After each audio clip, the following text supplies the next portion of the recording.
Hi friends, I'm going to share with you something I'm not proud of.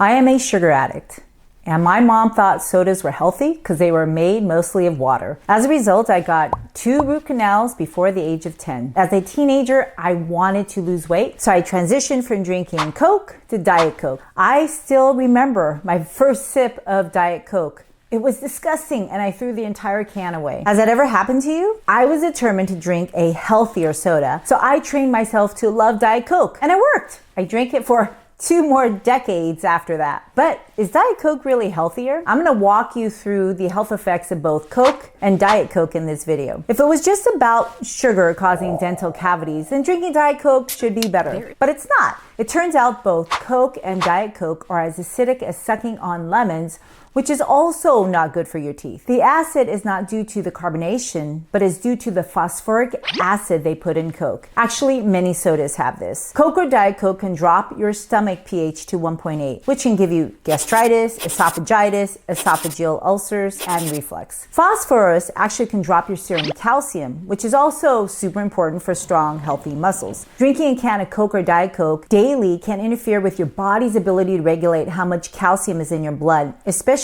if you have had parathyroid glands surgery. Excessive phosphorus is actually harmful to your bones, pulling out calcium, making them weak and susceptible to fractures. Coke, both regular and diet, can do this. People are posting online that you can clean your tile grout and your toilet with Diet Coke. Now, if it can dissolve that kind of grime, what do you think this chemical is doing inside your body? I'll tell you. When you eat high amounts of phosphorus, which binds to calcium, this mineral complex that is essentially teeny tiny bone fragments deposit in your blood vessels, making plaques that block your blood flow to vital organs like your eyes, your lungs, your heart, your brain. This is happening at a dangerous level in people who have kidney disease. So kidney failure patients need to avoid all kinds of food with phosphorus, including both Coke and Diet Coke and other sodas. Phosphorus is found in many processed foods and injected into raw chicken to keep it plump. Fruit flavor sodas have the highest phosphorus content of all canned sodas. Now, I'm grateful my soda drinking days didn't give me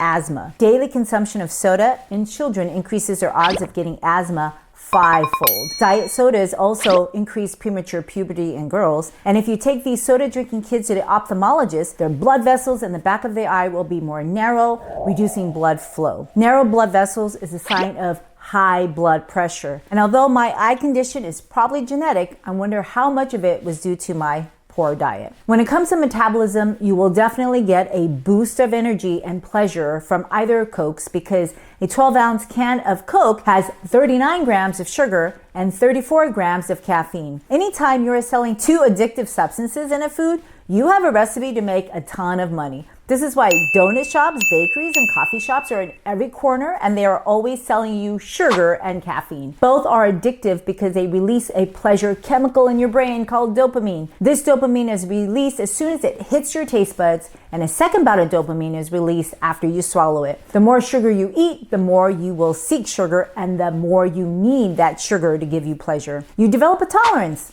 like many addicted drugs. Even though Diet Coke has 0 grams of sugar, it can still trigger that dopamine release as if you're drinking sugar, and it has actually more caffeine, 46 grams. So if you're supersizing Coke or Diet Coke and you're getting 42 ounces, which is almost 4 times the amount of a can of soda, a supersized Diet Coke has 161 milligrams of caffeine, which is almost 2 cups of coffee. Caffeine can make you feel good temporarily until it doesn't, and it gets you moody, anxious, an upset stomach, unhappy. Severe cases can cause nausea, headaches, sleep disturbances, raising heart, and jitters. And if you're having problems with mood control, mental health issues, you may want to reduce or get yourself off of caffeine. I had a medical school classmate who stopped by 7-Eleven every morning to get a supersized Diet Coke. She refilled several times a day because it was free and limited refills. One day he decided to quit, and he had massive headaches, extreme tiredness for at least a couple of weeks. So if you're drinking lots of caffeine,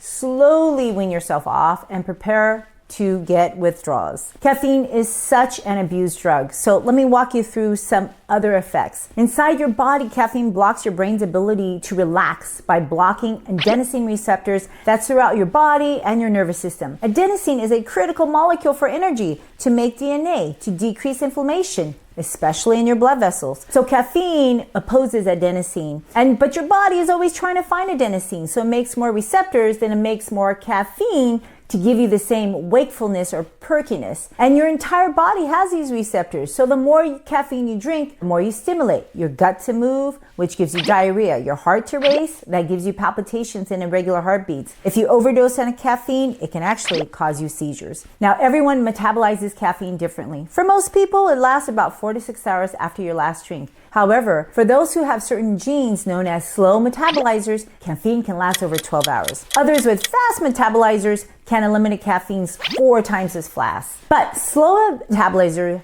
have a disadvantage because when they drink caffeine, like drinking a supersized soda, they can increase their heart attacks by 36%. That's 2 cups of coffee. So the message is, if you feel bad, don't drink it. Let's talk about sugar metabolism. That's really why I switched to Coke to Diet Coke. Calorie is not a calorie, and this is why counting calories often leads you astray and doesn't help your weight control. Drinking a can of soda is similar to drinking apple juice, but it is absolutely not equivalent to eating roughly 3 apples that can make that cup of apple juice. Here's why. You will absorb all the sugar within 20 minutes after rapidly drinking a can of Coke or a cup of apple juice, which can theoretically be consumed in a few minutes. However, this guy drank 2 liters of soda within 18.45 seconds. His insulin was rising even before he drank, just anticipating the sugar load. Insulin is a hormone that you need to get sugar out of your bloodstream, which is super toxic at high levels, like a 2-liter infusion of Coke, which is 222 grams of sugar. That will completely enter your bloodstream within minutes. That's a toxic load that will kick onto your blood vessels and suppress your immune system, increasing your risk of getting obesity, diabetes, heart disease, dementia, high blood pressure, kidney failure, and cancers,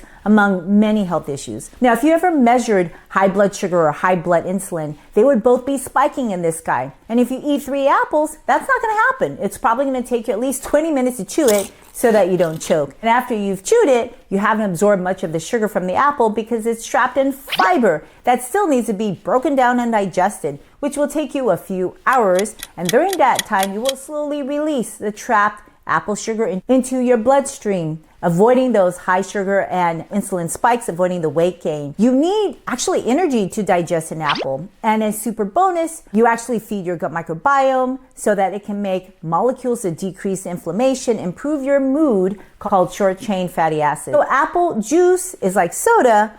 They are both not good for your metabolism or immunity. When you drink a Diet Coke, you're not going to get that sugar spike right away because it has no calories. You are basically unconsciously trying to trick your metabolism, satisfying your sweet tooth, but not giving your body that carbohydrate energy it expected. But your body is much smarter than your addiction to sugar. Your brain is anticipating food, and it will secrete hormones and get you to seek more food if you don't get it calories. So those who drink diet sodas actually tend to eat more carbohydrates during the next meal. This dysregulates your insulin and then leads to excess sugar and excess weight. Bottom line is, you're not going to lose weight from drinking either soda or to get healthier from drinking Diet Coke. They are not health foods. If you have gout, soda drinking will increase your uric acid levels, leading to more gouty attacks, ruining your joints and harming your kidneys. Don't drink apple juice either. The same thing happens when you increase your sugar load. Now, I'm not done with the list of medical problems caused by Coke and Diet Coke. You know that Carmel color? It's actually a carcinogen. It is called methyl-imidazole. Pepsi has 20 times more caramel color in Coke. Because of Proposition 65, the soda in California actually has less caramel color carcinogens than in other states. So there's actually a slightly healthier soda version in California. Overall, neither one is health food. If you like soda, try switching to a sparkling water and add your own fruit to flavor that water. The fruit will give you phytonutrients, it'll give you some fiber, and it'll give you a really nice crisp flavor in your sparkling water. This way you can avoid the effects of the harmful phosphorus, bone loss, carcinogens, the endocrine disruptors, the insulin dysregulation, the weight gain, and the dental cavities. Now, speaking about toxins in water, have you checked out my video on vinyl chloride?